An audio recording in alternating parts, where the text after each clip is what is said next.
So you've been, how long have you been at Saints Peter and Paul? Well, I joined the parish shortly after moving back to Detroit, not originally from here, grew up in Oh, Cincinnati, went to school in Pittsburgh, and then ended up here for my job. And I was kind of church shopping, around downtown. And I just was really felt welcomed by the community at Saints Peter and Paul. A few people specifically came up to me and like introduced themselves my first time at Mass, and it just felt really awesome. So I thought I'll have to keep going back there and haven't looked back. yeah, cool. Yeah. I love Father Gary's homilies. So I would say it's a combination of the Jesuit values, Father Gary, and then the community being so welcoming. Yeah, This brought that's me cool. back. Hmm. Now, do you have Jesuit roots or Catholic roots? I mean, is that how you were raised? Yes, I have Catholic roots. I, grew up in the church, went to Catholic grade school from K through 8 and a Catholic high school in Cincinnati. Um, so that's always been, a big part of my life. And I felt like is very grounding to have that commitment to go back to weekly, like even throughout school. And once I moved away, that was kind of like a grounding presence in my life to keep pursuing, even though no one was making me go to church on Sunday anymore. Um, as far as Jesuits go, I am less familiar, but my brother went to a Jesuit high school, so I kind of learned a bit from that.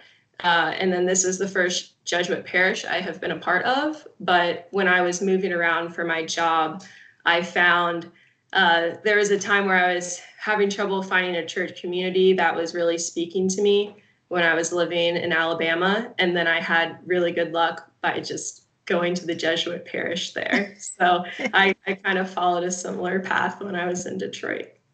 Yeah, yeah, Mhm. Alabama. There's not a whole lot of Catholic. There's not, a big selection of Catholic churches. My dad lives down there, so Okay, yeah, yeah, I yeah, was in the deal for a while. So yeah, that was my trick. Go to the Jesuit yeah, um, parish, find your community. Um, yeah, and it's been fun to learn more about the Jesuits throughout the time at Saints Peter and Paul. I just yeah. got back from a trip to Spain where I was actually able to go to the birthplace of Saint Ignatius of Loyola. Wow. So it's fun to learn more and more. Wow, that would be exciting to do Mhm. that. Um, so I know you're part of the green team here, which is our environmental justice committee, and uh, and you're part of that. So uh, the Laudato Si were you introduced to that through the green team or before or after? Or? I was actually aware of Laudato Si, the encyclical, before. I remember hearing news of when it first came out. Um, but I had to look back at my Goodreads account to figure out when did I first read the encyclical, and it was actually in 2019. Um, and yeah, so I was aware of it before. I found that um, I've always been interested in um, protecting the environment. Here we do this differently. Um, I've always had a great love like of the outdoors, and a lot of my hobbies take me outside, and also the way that I was raised. I just feel like we always had this understanding that we were supposed to be stewards, good stewards. So when Pope Francis became Pope, I remember hearing, that he had this environmental streak, and it was exciting for me to be hearing that from someone in his position and kind of consider like, okay, how can that impact my life? So I finally got around to reading it in 2019, and it definitely made me pause and reflect. And I just reread it actually, and there's still a lot to keep revisiting and figuring out how we can more fully live this vision of Laudato Si. Yeah, and I think is it this year or next year? We're on it's the 10-year anniversary. Yeah, that's this year is the 10-year anniversary. Yeah, so it's the 10-year, and then of course Pope Francis just passed.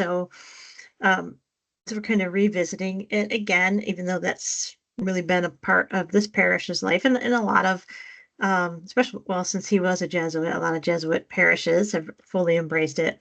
Um, can you just talk a little bit about the historical significance of this letter that he wrote?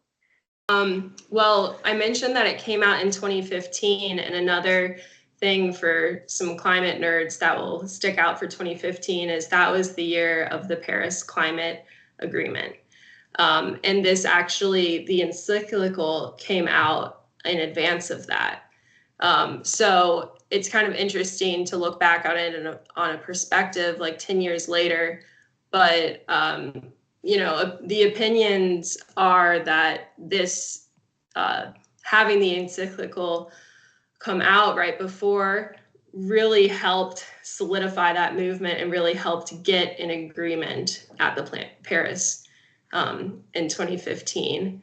It kind of helped shape the continuing global discourse that was going on at the time and really framed climate change more as a moral and social issue, as opposed to just like a scientific problem.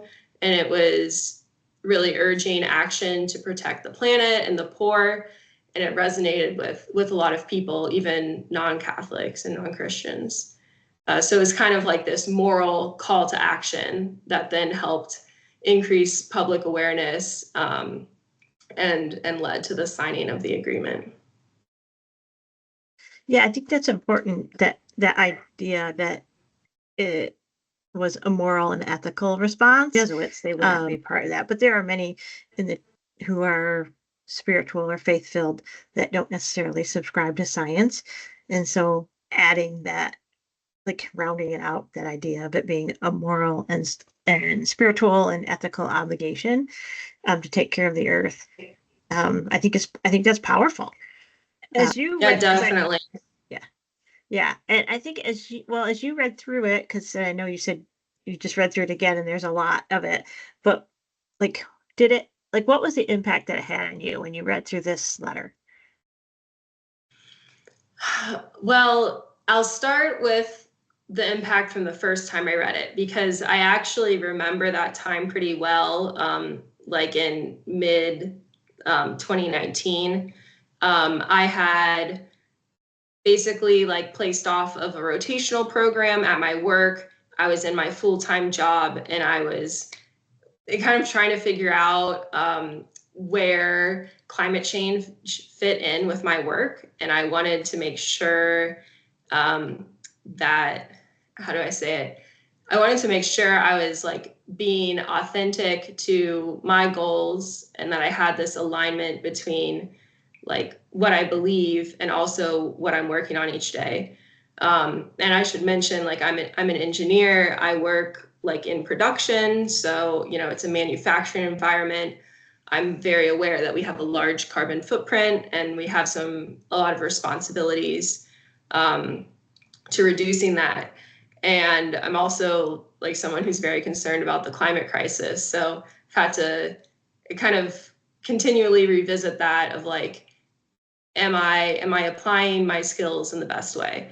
So when I read this the first time, it was so refreshing to see, to read someone from the Catholic faith climate action so well with our beliefs. And it almost sort of gave me permission to start combining this more with the work that I do.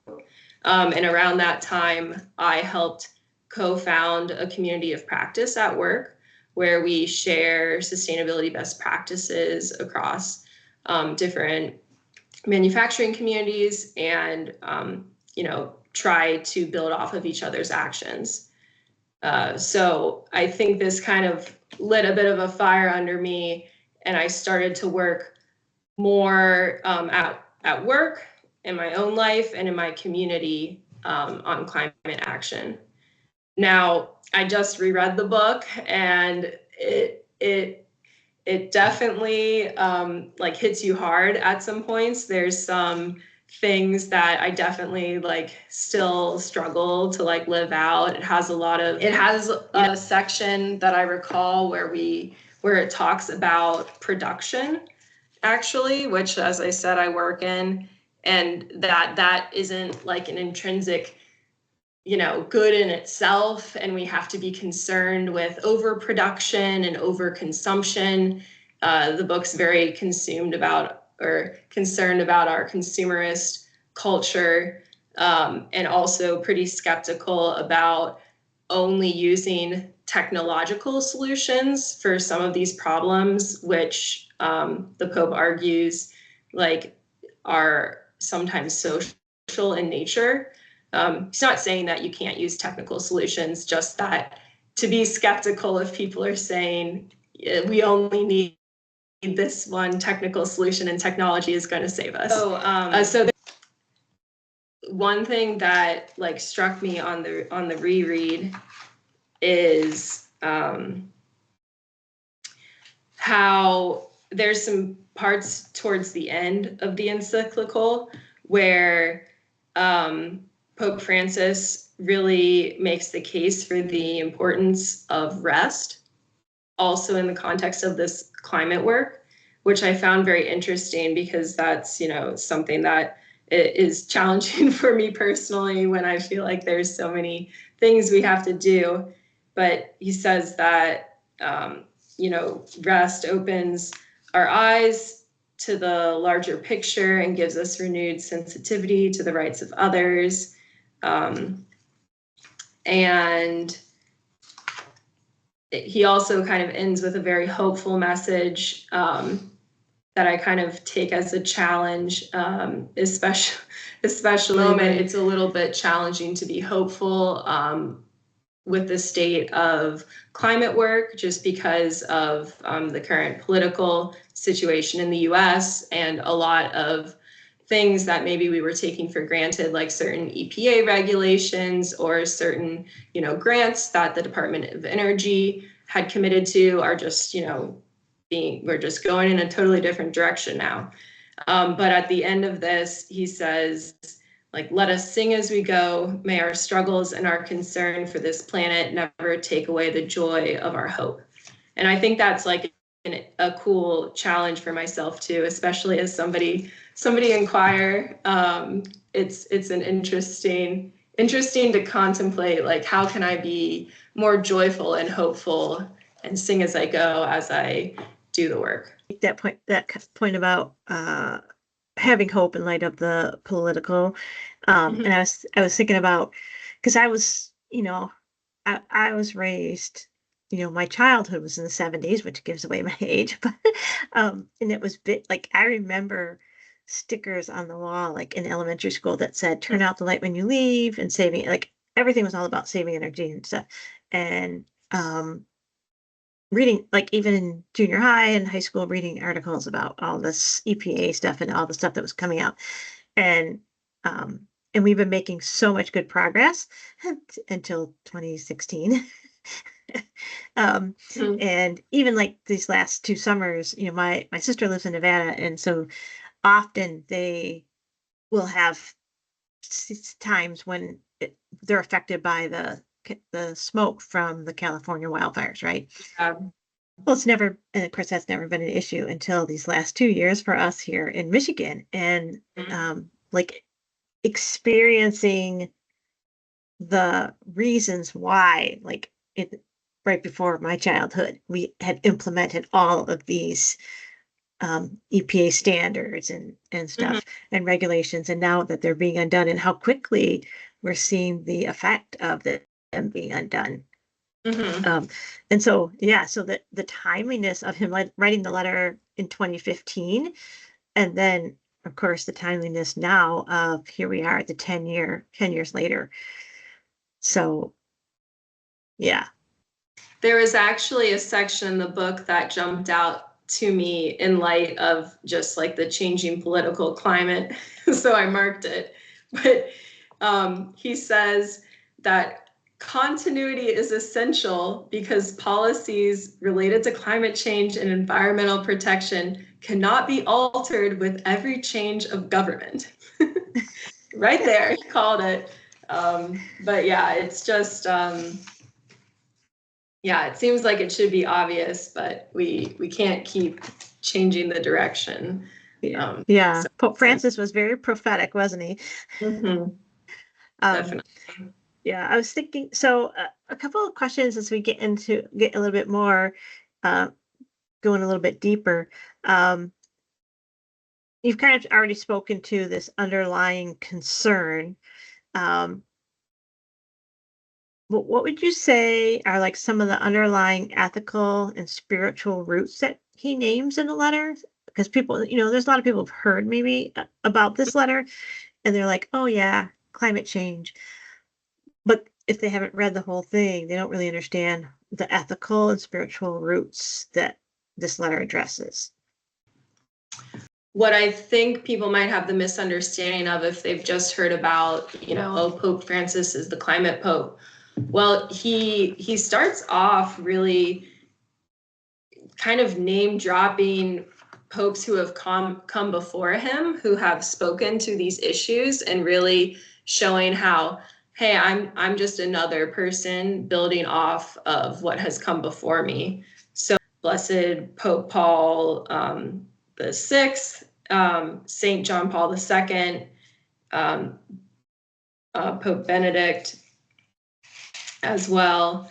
And he also talks about the Patriarch Bartholomew, who is like of the Eastern Orthodox Church, and just kind of connects this through line between them all. And then he goes back to Saint Francis of Assisi, his namesake, and really talks about how he is this great kind of model, showing us how there's this like inseparable bond between concern for nature, justice for the poor, commitment to society, and interior peace. And that's like really a theme throughout the whole encyclical, what he calls the gospel of creation. He really highlights that Christians have a duty towards nature and the creator, and it's an essential part of our faith. And then he makes the case for that. Talked about the cry of the earth and cry of the poor, and like how those are connected. And Pope Francis really talks about how concern for the environment needs to accompany a sincere love for fellow human beings, and a focus on resolving like all problems of society. And he's concerned about weak responses from governments and people in power, and challenges them to do better. And one thing we haven't talked that much about is that he's definitely kind of skeptical about the claims that like, oh, technology and the economy alone can solve climate change. He really points to, hey, the past 2 centuries of grow, grow, grow has not always led to an improvement in people's quality of life. There's kind of a unhappiness epidemic in the world today, and he has some pretty interesting reflections in the encyclical of how that might also be related to the climate crisis and this kind of he kind of individualist society, consumerist society. He speaks a lot about the techno-economic paradigm is one of his favorite words in here. And yeah, it hasn't, he supposes that because we've had this immense technological development in the last couple hundred years, it hasn't also been accompanied by a similar development of human responsibility, values, and conscience. So we're kind of like out of balance. A perspective of some New Zealand bishops saying that, you know, we have this commandment for thou shalt not kill. Well, you can extrapolate from that and say that means that if 20% of the world's population consumes resources at a rate that robs the poor nations and future generations of what they need to survive, you know, isn't that the same thing? So there's definitely a spiritual case to be made. I think you're right. That quote is great in highlighting that climate change affects the poor first. Like they're the first ones who are affected by it, right? Like just thinking about, like, I've been struggling all summer with my running because the air quality has been so bad. Well, the people who, you know, tend to be more manual labor and working outside, you know, they're the ones who tend to be a little on the lower end of the income spectrum. They're the ones that are affected by it first, right? Like I have the option where, okay, maybe I can run on the treadmill or, you know, that kind of thing. Or, but yeah, so it's not just about the earth, but the ripple effect, right? That we are robbing the poor because they're the ones who are affected first by how we're not taking care of the earth. Yeah, that's one of his key points, I would say, of the book, is that he's concerned about the cry of the earth and the cry of the poor and how they're related, and that you can't address the climate crisis without considering these other social issues because it's all interconnected. Yeah, right. He's a section in there too on the harmony of creation. Mm-hmm. Can you talk a little bit like what does he mean by that? Yeah, it's I had to read it a few times because it's a little confusing, but I think it's maybe because it's also kind of obvious. But I think the harmony of creation means that, you know, nature manifests God, and he is present in nature, and then nature can call us to enter into a relationship with God. So there's it's almost like this like reciprocity between the two.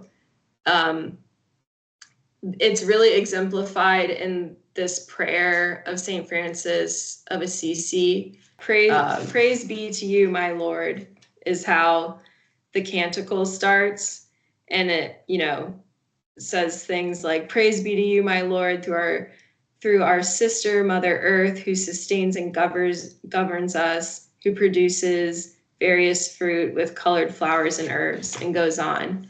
And it's kind of like when we see God reflected in all that exists, our hearts are just moved to praise God for all his creatures and to worship them. So I think that's a long-winded answer of what is the harmony of creation. But short answer is go outside, and I think you'll see it. Yeah, right. And you read that, and it made me think of some of the different hymns. And so I was raised Catholic, but then I was an evangelical for like 25 years or whatever. And then for a while I was part of this United Church of Christ. Anyway, Mm-hmm. and they would sing their hymns and stuff. And I remember thinking to myself, why are we always thinking about trees and birds? Mm-hmm. And so So anyway, since I've left the evangelical church, I'm like, oh, okay, I get it now. So that's my confession. Um, so let's see. Let's think about, because you talked a lot about how you, which I think that's amazing, that you were able to find ways to work it into your job, into especially in when it comes to production. I mean, that is a huge area. Um, and so I was thinking about, though, for individuals, like Mhm. where might we start? So I mean, some of us know like some of the basics, which I don't know, maybe they're not basics to everybody, but buy a reusable grocery bag. Um, but like, where might we start, either as individuals or as faith communities, with truly embracing this? Mhm. Well, I do think that because I cannot do the encyclical justice, I really recommend that if you have the time, everyone read the encyclical. There's a lot of really great reflections in here, and I think you'll be surprised by what you find and inspired. If you don't have time, however, Pope Francis actually wrote a follow up kind of letter, apostolic, what's it called? An apostolic exhortation called Laudate Deum. And it's a lot shorter. So if you don't have the time, just give that a quick read. It might even just be a 15-minute read to get you started and inspired. Um, but I guess more to the question of what can we do, in the everyday. Um, as individuals, I think it's I think it's important to realize that your climate journey is a journey. It's a very big, wicked problem, and we're not going to solve it today. And it's not going to be just because of like one person saving the world. So try not to take all of that anxiety and pressure on yourself. And you're always going to be learning something new and building on what you've done before and making it better. So you can't do everything at once. One thing that our green team has done a nice job of is giving kind of resources to homeowners to consider maybe how they might use their resources when considering how to maybe reduce the carbon footprint of your household. Like if that's your living situation, you've got a house, a car, like these things like have an impact on your carbon footprint. So there are resources like that. Some people look to reduce that in their household. Um, I think where it becomes even more powerful is when we start to work on the community level. So it's like you're not working as an individual household, you're having influence on the community around you, whether that's at our church community or in your neighborhood. Maybe you got an electric car and that inspired other people to get it, or people feel like they can ask you questions of like, yeah, how's that charger work? And it starts to snowball because it's becoming the culture. Like I think that's where individual action can really like start to have a big impact, is when it just becomes the norm. Now, one thing I might have a sadly different perspective on this, because I'm also very aware of how large an impact different corporations have. Like at my work, I think I'm dealing with a scale of carbon footprints that is much above the normal individual annual carbon footprint. So that's what I try to remind myself too when I'm like thinking about where to spend my time, or if I'm feeling paralyzed of like, oh, I wanted to buy a rug I need a rug for my house, but I don't want to buy something polyester, but then I can't figure out anything else available, and I'm getting stuck in this circle. It's like, well, we have to do the best with what we can, but at the end of the day, I know that where I can make a bigger impact. And that's why I have put a lot of focus into church green team, and my community of practice at work. Because I think when we come together, we can really make a larger impact. There's actually a good, just start is really the main message. It doesn't matter how small it is, you just have to start somewhere. St. Therese of Lisieux before, and he actually mentions her towards the end of the letter, kind of as an example of where to start. St. Therese invites us to practice the little way of love.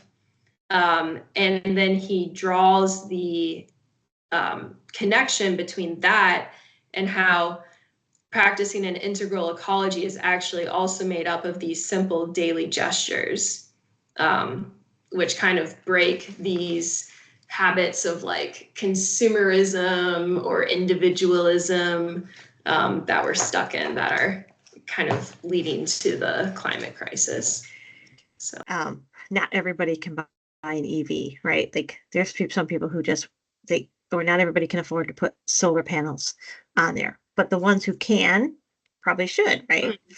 And even I think about my mom who lives in a mobile home park. Well, they decided to stop doing recycling. I don't know why, but they stopped doing it. Well, for a while she was saving up all her recycling and taking it to the city wherever they go to drop it off.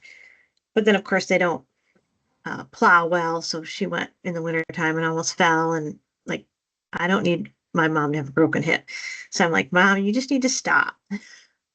I will recycle. And so I think that there is that place of we do what we can do, and those of us who can do more will do more. The green team that you all you did a fasting thing for Lent. Yes. Yeah. And I thought that was great. That was a great idea. And just talk a little bit about that. Sure. Yeah, I love this idea too, just in general, of approaching Lent with a different spin. We're not just giving up chocolate now, but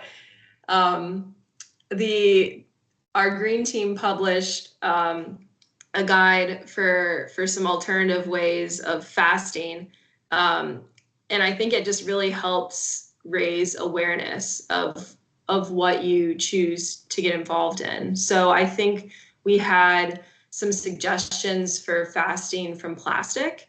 And again, it just kind of helps you get into the awareness and calls your attention to well, where is the plastic in my life?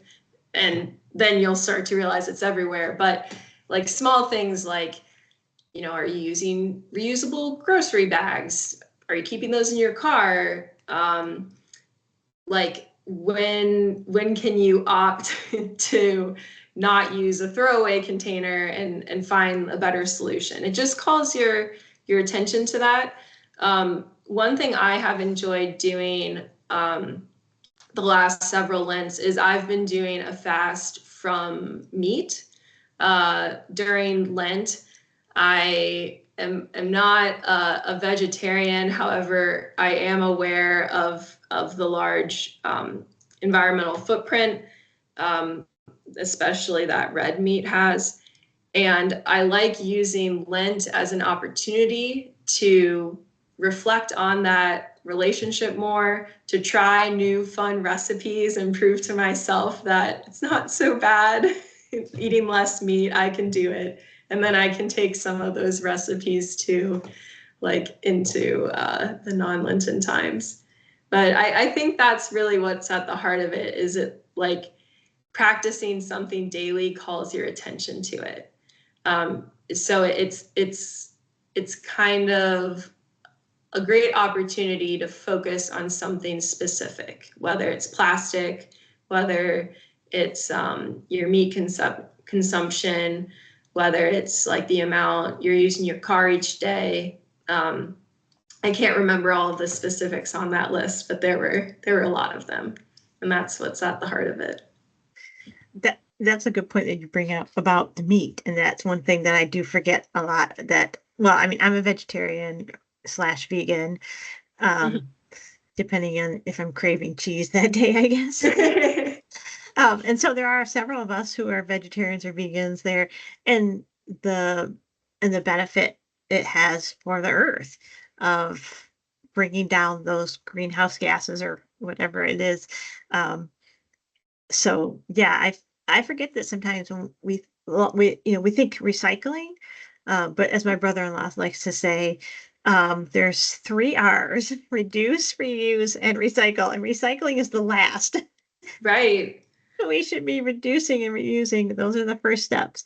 Um, and so, but that with that fast, I did my own, and that's why I made it a point to try to start using the laundry sheets, the soap sheets, instead of the jugs. And took me a couple of different brands to find one that I liked and worked for us. But so we're jug free over here now. Yeah, No. we'd like to use the dryer balls as well, so we don't need to put anything extra in there. We just have these wool balls in the dryer. Yeah, we've been doing that for years just because of allergies. So that's how we started doing it. And then I'm like, oh, it's actually better for the environment. But yeah, Yeah, awesome how those go together sometimes. right? The I know, health link with the environment as well. right? You're improving your own lifestyle at the same time. Yeah, and like I think this is going back a little bit to I think a previous question, but I think also it's important that people follow like what they're naturally more interested and curious about. I really enjoy crafting, and I've become very interested in like trying to make certain clothes last longer, or if your favorite pair of jeans gets a hole in it, how can we mend that? How can we make a patch? And I've been attending, certain workshops so I can learn these different methods and then have a fun way to make like clothing last longer. And I've just become quite an avid thrifter and have gone into a lot of deep dives about like the material of the clothing, like what's it made out of: cotton, linen, silk, some new type of material. So I feel like everyone has that thing that's going to get them a little bit more excited. And since the climate is related to everything, I think that everyone should be able to find like that aspect that they can really dive into.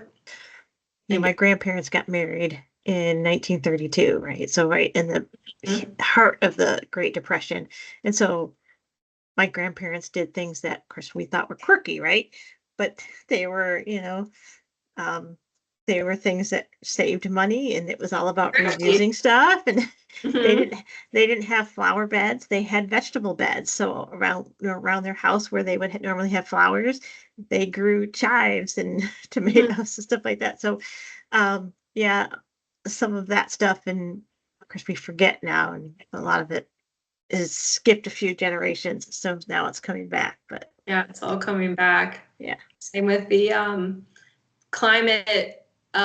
You might have heard the term climate victory garden, Mhm. which is kind of a harken back to like the World War II victory gardens that were popular at the time. I think I first started hearing that term around like COVID, when everyone was out in the yards more and getting into growing things. So yeah, that's one that's next on my to-do list.